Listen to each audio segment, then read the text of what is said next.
नमस्कार दोस्तों, चलिए जानते हैं हरियाणा की 50 फटाफट बड़ी खबरों को सिर्फ 10 मिनट में। लेकिन उससे पहले यह वीडियो आप किस जगह से देख रहे हैं हमें कमेंट में जरूर बताएं। हरियाणा सरकार इस बार बीपीएल कार्ड धारकों को बाजरा नहीं दे पाएगी क्योंकि स्टॉक बेहद कम है। इसकी जगह सरकार गेहूं देना शुरू करेगी ताकि राशन वितरण में गड़बड़ी न हो। लोगों को बताया जा रहा है कि चिंता न करें, उन्हें उनका पूरा अनाज बिना किसी कमी के मिल जाएगा। लाडो लक्ष्मी योजना में बदलाव का खाका तैयार हो गया है। अब हर 6 महीने में 12,600 रुपए सीधे खाते में भेजे जाएंगे। इससे बच्चियों की शिक्षा और जरूरतों में लगातार मदद मिल सकेगी। पहले लोगों को एक मुश्त राशि का इंतजार करना पड़ता था, इसलिए सरकार ने प्रक्रिया आसान करने का फैसला लिया। हरियाणा की एक योजना में बड़ी गड़बड़ी सामने आई है, जिसमें करीब 44,000 दंपतियों के नाम गलत तरीके से जुड़ गए। अब सरकार इसकी जांच कर रही है और जिनके दस्तावेज संदिग्ध मिले उन पर कार्रवाई होगी। बताया जा रहा है कि कई फायदे फर्जी तरीके से लिए गए थे, इसलिए सूची दोबारा तैयार होगी। हरियाणा में सरकारी कर्मचारी, पेंशनर्स और आश्रितों के लिए कैशलेस इलाज की सुविधा शुरू की गई है। पोर्टल पर 447 अस्पताल जोड़े गए हैं जहां बिना पैसे दिए इलाज मिल सकेगा। लोगों को बस अपना कार्ड दिखाना होगा। इससे इलाज का खर्च कम होगा और अचानक होने वाली बीमारी का बोझ भी नहीं पड़ेगा। हरियाणा की नई कैशलेस स्वास्थ्य योजना ने कर्मचारियों को राहत दी है। कई लोग अब बड़े और महंगे अस्पतालों में भी बिना सोचे इलाज करा सकेंगे। सरकार ने कहा है कि इस योजना से स्वास्थ्य संबंधी चिंताएं काफी कम होंगी। पहले लोग निजी अस्पतालों के भारी बिल देकर इलाज से भी डर जाते थे। हरियाणा सरकार ने किसानों को खाद खरीदने के लिए दबाव डालने वाले दुकानदारों पर कार्रवाई का आदेश दिया है। अब अगर कोई दुकानदार जबरन अतिरिक्त सामान थोपने की कोशिश करेगा तो उसका लाइसेंस निलंबित होगा। सरकार कह रही है कि किसान अपनी पसंद और जरूरत के हिसाब से ही खाद खरीद सकेंगे। ट्रैक्टर का रजिस्ट्रेशन नवीनीकरण अचानक 10 गुना महंगा हो गया है, जिससे किसान नाराज हैं। पहले कम शुल्क लगता था, लेकिन अब 10,000 से ज्यादा देने पड़ेंगे। किसान इसे अनुचित बता रहे हैं और कह रहे हैं कि खेती पहले ही महंगी हो चुकी है। ऐसे में यह बोझ और बढ़ जाएगा। हरियाणा में सरकारी स्कूलों में बच्चों के लिए नई भाषा पढ़ाने का फैसला लिया गया है। बच्चे अब एक अतिरिक्त भाषा में भी पढ़ाई कर सकेंगे। स्कूलों का कहना है कि इससे बच्चों के करियर के विकल्प बढ़ेंगे। कई अभिभावक भी इस कदम से खुश हैं, क्योंकि आजकल बहुभाषी शिक्षा की मांग बढ़ रही है। हरियाणा में ऑपरेशन ट्रैकडाउन को लेकर पुलिस बेहद सख्त है। सिर्फ 16 दिनों में 4,566 अपराधियों को पकड़ लिया गया है। पुलिस का दावा है कि इससे कई वारदातों पर रोक लगी है। लोगों को भी अब थोड़ा सुरक्षित महसूस हो रहा है, क्योंकि हर जिले में लगातार कार्रवाई चल रही है। राज्य में कोहरा बढ़ने लगा है और ठंड भी तेज हो रही है। हिसार में रातें सबसे ज्यादा ठंडी बताई जा रही हैं। मौसम विभाग ने कहा है कि आने वाले दिनों में और गिरावट हो सकती है। लोग सुबह जल्दी बाहर न निकलने और गर्म कपड़े पहनने की सलाह दे रहे हैं। सरकार ने ईंट भट्टों में अब पराली का इस्तेमाल अनिवार्य कर दिया है, ताकि खेतों में पराली जलाने की घटना कम हो। इससे प्रदूषण भी घटेगा और किसानों को फायदा भी मिलेगा। कई भट्ठा मालिक इस बदलाव के लिए मशीनें तैयार करवा रहे हैं, ताकि प्रक्रिया बिना रुकावट शुरू हो सके। हिसार के एक स्कूल में शिक्षकों के मोबाइल पर प्रतिबंध लगा दिया गया, जिसके बाद अध्यापक संघ नाराज है। उनका कहना है कि मोबाइल जरूरत पड़ने पर जरूरी जानकारी और दस्तावेज देखने के काम आता है। स्कूल प्रबंधन का कहना है कि इससे पढ़ाई प्रभावित होती है, इसलिए यह फैसला लिया गया। टेट में उत्तीर्ण उम्मीदवारों की संख्या पर अब सवाल उठने लगे हैं। बायोमीट्रिक के बाद 1,284 का अंतर मिला है, जिससे परीक्षा की प्रक्रिया पर शक पैदा हो गया है। जांच की मांग की जा रही है, ताकि यह साफ हो सके कि कहीं गड़बड़ी तो नहीं हुई। उम्मीदवार भी असमंजस में हैं। हरियाणा के 143 खिलाड़ियों के ग्रेडेशन प्रमाण पत्र रद्द किए जा सकते हैं, क्योंकि डॉक्यूमेंटोस में गड़बड़ी पाई गई है। सबसे ज्यादा खिलाड़ी कुछ खास जिलों से हैं। कई युवा डर रहे हैं कि उनका खेल करियर प्रभावित न हो जाए। विभाग अब सभी फाइलें दोबारा चेक कर रहा है। राज्य में SIR की तैयारियां शुरू हो गई हैं। BLO को मतदाता सूची अपडेट करने का टास्क दिया गया है। चुनाव आयोग चाहता है कि कोई भी नाम गलत न रहे। पूरे स्टाफ को कहा गया है कि इस बार हर गांव और वार्ड में जाकर जानकारी की सटीक जांच की जाए। अभय चौटाला ने कहा है कि सरकारी कॉलेजों और स्कूलों में कई पद खाली पड़े हैं और सरकार ध्यान नहीं दे रही। उनका आरोप है कि पढ़ाई का स्तर लगातार गिर रहा है। स्थानीय लोग भी कह रहे हैं कि शिक्षकों की कमी से बच्चों की पढ़ाई प्रभावित हो रही है। हरियाणा का सोनू 75 लाख रुपए गंवाकर बेड़ियों में वापस लौटा है। उसके साथ ठगी जैसी घटना हुई और पैसे देने वालों ने उसे बंधक बना लिया था। परिवार बेहद परेशान है और पुलिस भी अब इस मामले की जांच कर रही है कि इतनी बड़ी ठगी कैसे हुई। हरियाणा के 50 युवक स्टडी वीजा पर रूस गए थे, लेकिन उन्हें जबरदस्ती आर्मी में भेज दिया गया। सिर्फ 10 दिन की ट्रेनिंग देकर युद्ध क्षेत्र में उतार दिया गया। परिवार लगातार संपर्क की कोशिश कर रहे हैं। लोग परेशान हैं कि पढ़ाई के बहाने भेजे गए युवाओं की जिंदगी कैसे खतरे में पड़ गई। दुबई में हरियाणा के युवाओं के लिए 300 पदों पर भर्ती निकली है। आवेदन की आखिरी तारीख भी तय है। कई युवा विदेश में नौकरी की उम्मीद से उत्साहित हैं, क्योंकि पैकेज अच्छा बताया जा रहा है। विभाग युवाओं को आवेदन करने से पहले डॉक्यूमेंट्स अच्छी तरह मिलान करने की सलाह दे रहा है। हरियाणा बिजली निगम ने नया आदेश जारी किया है कि कोई कर्मचारी बिना अनुमति मुख्यालय में निजी काम के लिए नहीं आएगा। पहले कई लोग निजी कार्यों के लिए मुख्यालय पहुंच जाते थे, अब इसे अनुशासन भंग माना जाएगा। कर्मचारियों में इस नियम को लेकर चर्चा चल रही है। विधायक ने 22 बच्चों को साइकिलें बांटी और स्कूल परिसर में 15 लाख रुपए की लागत से एक बड़ा प्रार्थना सभा शेड बनाने की घोषणा की। उन्होंने कहा कि बच्चों को बेहतर सुविधाएं मिलेंगी तो उनके स्कूल आने का उत्साह भी बढ़ेगा। गांव वाले इस फैसले से खुश दिखे। नकली और नशीली दवाइयों पर रोक के लिए 7 राज्यों के ड्रग्स कंट्रोलर हरियाणा में मिले। सभी ने मिलकर एक कार्य योजना बनाई ताकि मिलावटी दवाओं की सप्लाई को रोका जा सके। यह भी तय हुआ कि सभी राज्यों में छापेमारी बढ़ाई जाएगी और लाइसेंस रद्द करने तक की कार्रवाई होगी। पर्यटन मंत्री अरविंद शर्मा ने कहा कि देवदर्शन योजना के तहत चुलकाना धाम को और सुंदर और सुविधाजनक बनाया जाएगा। यहां आने वाले श्रद्धालुओं के लिए नए इंतजाम किए जाएंगे। मंत्री का मानना है कि इससे स्थानीय रोजगार भी बढ़ेगा और धार्मिक पर्यटन को बढ़ावा मिलेगा। गुरुग्राम में लंपी बीमारी से मौत का खतरा कम होने लगा है। पशुपालन विभाग ने नई एडवाइजरी जारी की है और पशुपालकों से टीकाकरण पर खास जोर देने को कहा है। इसके अलावा साफ सफाई और मच्छर नियंत्रण की भी सलाह दी गई है ताकि संक्रमण फैलने का खतरा और कम हो। गुरुग्राम में एक युवक बीमारी की वजह से नौकरी छोड़ने को मजबूर हो गया। लगातार तनाव और खर्च बढ़ने से वह मानसिक रूप से कमजोर पड़ गया और उसने फांसी लगा ली। परिवार सदमे में है और पुलिस मामला दर्ज कर रही है। आसपास के लोगों का कहना है कि वह काफी परेशान रहता था।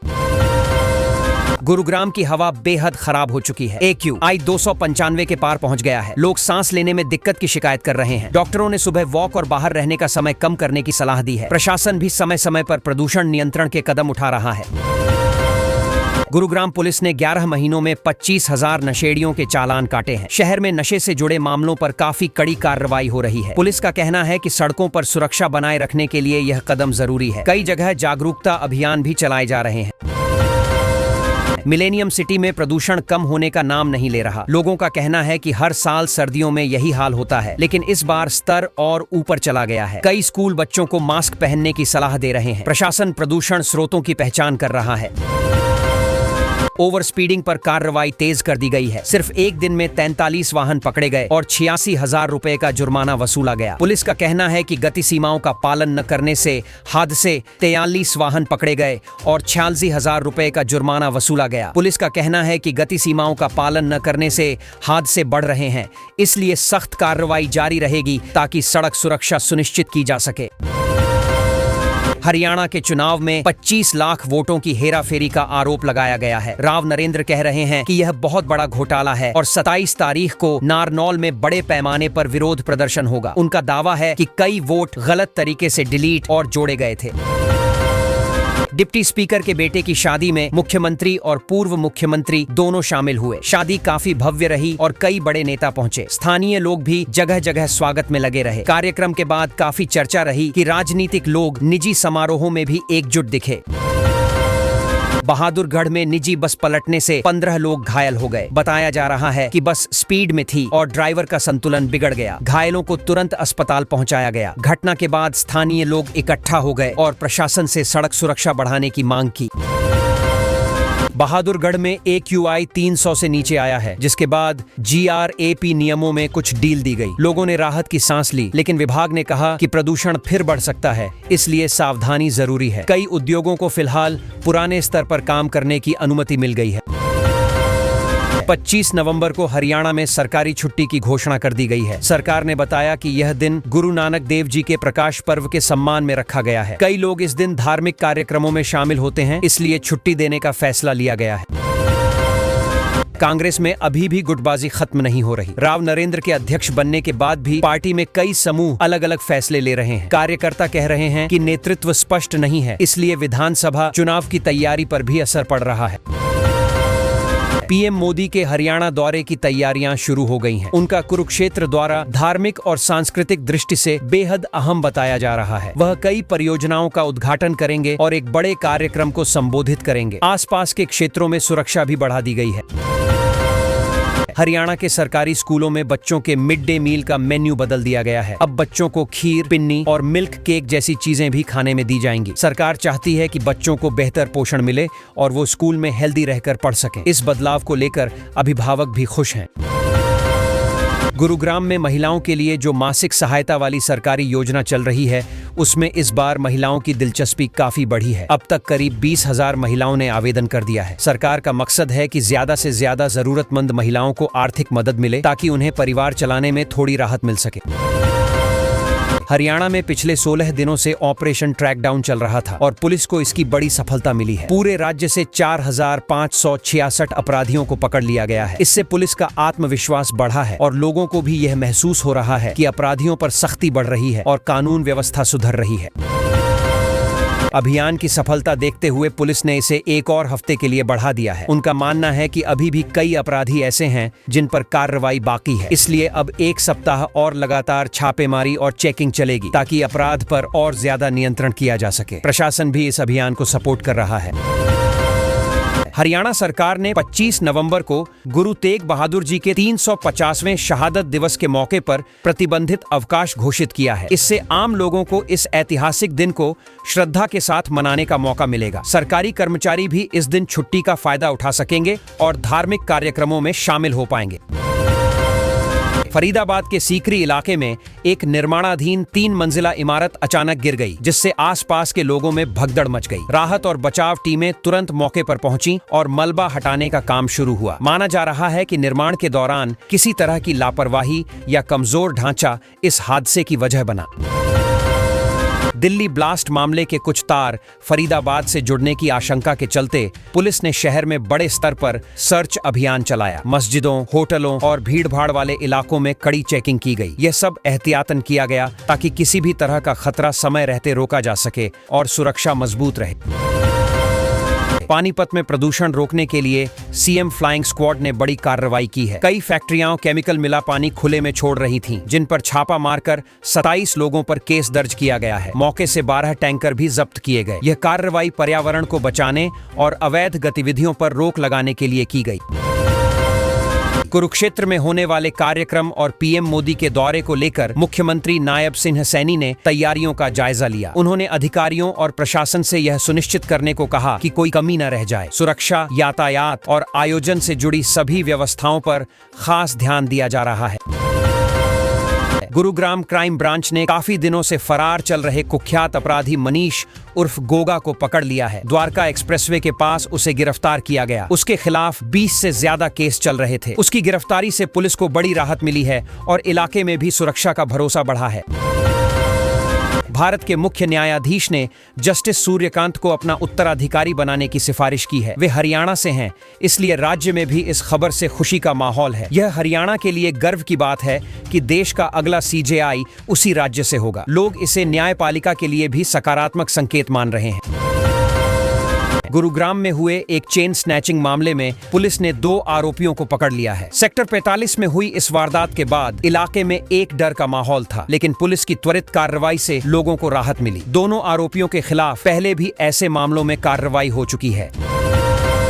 फतेहाबाद पुलिस ने नशे के खिलाफ एक बड़ा सर्च अभियान चलाया है। जिले में कई जगह चेकिंग की गई और संदिग्ध लोगों पर निगरानी रखी गई। पुलिस का कहना है कि युवाओं को नशे से दूर रखने के लिए यह अभियान जरूरी था। लोगों ने भी इस पहल की सराहना की और सहयोग किया। हरियाणा बोर्ड ने 10वीं और 12वीं कक्षा की ओपन स्कूल परीक्षाओं का परिणाम जारी कर दिया है। छात्र अब ऑनलाइन अपना रिजल्ट देख सकते हैं। बोर्ड ने इस बार परिणाम प्रक्रिया को और पारदर्शी और तेज बनाकर बच्चों और अभिभावकों की सुविधा का ध्यान रखा है। रिजल्ट से कई छात्र बहुत खुश नजर आए। बीकेयू चारूनी ने आरोप लगाया है कि हरियाणा में धान खरीद में बड़ा घोटाला हो रहा है। किसानों ने कहा कि खरीद केंद्रों पर अनियमितताएं बढ़ रही हैं और कई जगह किसानों को सही मूल्य नहीं मिल रहा। उन्होंने मुख्यमंत्री से तुरंत बैठक कर इस मुद्दे को हल करने की मांग की है।